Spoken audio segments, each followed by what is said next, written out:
What's the number one thing that can affect revenue? It's not always the offer that really affects your revenue. There's something else. Hey, everybody, Stephen John Moran here. By far, the coolest and most rewarding work that I get to do is work with successful business owners in my 12-week Maximizer program. My job with these folks is to essentially be the rainmaker in their business. So it's my job to look at everything that's going on and to find that one big thing that they can do to increase revenue in the fastest and simplest way possible. I've got a really cool story for you. So a while back, I took on a new client. He's in Germany and his name is Daniel, and he does B2B sales. He sells these really complex things to other businesses. And when I bring on a new client, I work with him once a week for 12 weeks over Zoom. So I did this with Daniel and I say, you know what? Tell me what's going on. What do you want to do? And he says, I really want to grow my revenue. And I said, okay, tell me, how's your process work? And he basically told me, he says, I've got two categories of clients and I really want to focus on category number one. Category number one was bigger companies. Okay. All right. I said, tell me about the bigger companies. He says, they're really, really good. I like working with them. They pay me on average X amount of dollars and they're awesome. I said, okay, that sounds pretty cool, but what are the obstacles here? What's going on? What's getting in your way? And he goes, the challenge is it takes me about 6 months to close a sale. All right. I said, so tell me about category number two. He goes, I don't really think I want to mess with category number two. I said, well, tell me, who are you selling stuff to? I sell to small business owners, owner operators, not big corporations, but, businesses like mine, where I'm the owner of the company. I said, okay, tell me about those customers. Is there something that you don't like about them or what? He says, no, actually, they're awesome. They're really nice people. They're easy to help and they get results really fast. And, I'm like, okay, well, why not sell to them? And he goes, well, they just don't pay me as much money. I said, okay, well, is it a big deal? I mean, do they pay you like 1/10 as much or, what's the deal here? He says, no, he says the big guys, they pay me like $23,000. The smaller businesses, they usually pay me around $18,000. So I'm like, okay, well, how long does it take to sell these folks? Because remember the big guys take 6 months to close. So that was the challenge with them. Right.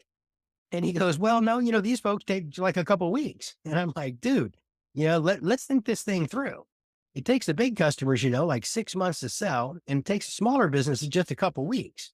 You can conceivably sell like, 8, 9, 10 businesses in the same amount of time it takes you to sell one bigger company. And the difference in revenue is only a couple of grand. And that's if you sell them both at the exact same time over the same period. So in order to make an extra $5,000, you're literally leaving hundreds of thousands of dollars or more on the table because you're focusing on all these guys that are really, really hard to sell. And you're ignoring the ones that are really easy to sell that pay you quickly. And they're a delight to work with.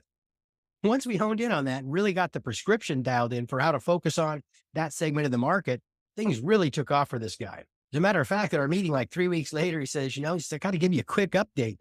I've been focusing entirely on that segment of the market and I've already done like $48,000 in sales. I got 100% closing rate. I'm like, oh my God, that's fantastic. So here's a lesson. The number one thing that can affect your revenue isn't always the offer. Obviously, the stuff you have to sell needs to be good, but in many cases, it's the person that you're selling to. In our 12-week Maximizer, we adhere to a principle called the best buyer principle. And that's defined as the person or prospect, in other words, that is most likely to pay you the most, but also do so with the least amount of sales resistance and to do it in the shortest amount of time possible. And assuming you can get the best results for them, in his case, he was thinking his best buyer was the bigger corporations because they do technically pay him more money. However, that was only one of the criteria. It still has to be the most effective in shortest amount of time possible, and you have to be able to get the best results for them. Turns out the big corporations took forever. They were a pain in the butt to work with, they were hard to sell, and they weren't always easy to work with. Whereas the small business owners take a couple of weeks, they're easy to sell, they're easy to get results for. So my question to you is this. Are you selling to the right people? Are you focusing on the segment of your market that's likely to pay you the most with the least resistance in the shortest amount of time possible? There's got to be someone that you can get the best results for. If you're not getting the growth you want, one thing could be is to really take a look and say, hey, who am I selling to? Is this really the right prospect for me? And if not, identify the ones who are and make 100% of your marketing and advertising geared to attract those people. And I'll bet your revenues will go up without you having to do a lot of complicated work or anything particularly difficult for that matter. My name again is Stephen John Moran, and I hope you enjoyed watching this video as much as I enjoyed making it for you. And before we go, I just wanted to thank you again and let you know that if your business does $250,000 or more in gross sales every year, and you'd like to grow your revenue while getting rid of complexity and stress, my company might be able to help you. We have a consulting program that's unique in these ways. Number one, I literally guarantee you'll make at least twice our fee within the first 90 days of working together. There's absolutely no catch or no fine print. We do this by eliminating the clutter and distraction that's bothering you and keeping you from getting what you want. And then we find simple ways to increase revenue immediately. And then we take that and systemize what's working for you so you can have sustained growth as well. Our long-term goal with clients is a minimum 20% revenue growth in the next 12 months. Now, I'm happy to give you an initial free consulting session. It's my way of using what I like to call the oldest trick in the book, which is to simply demonstrate that I can help you by actually helping you. And from there, we can discuss whether or not we might be a good match as far as working together. Regardless, I'm happy to help you find some low-hanging fruit, opportunities to grow the revenue in your business, and I'll do that for free.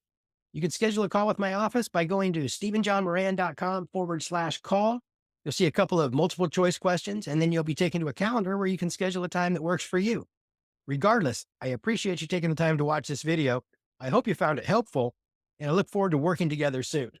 Thanks again.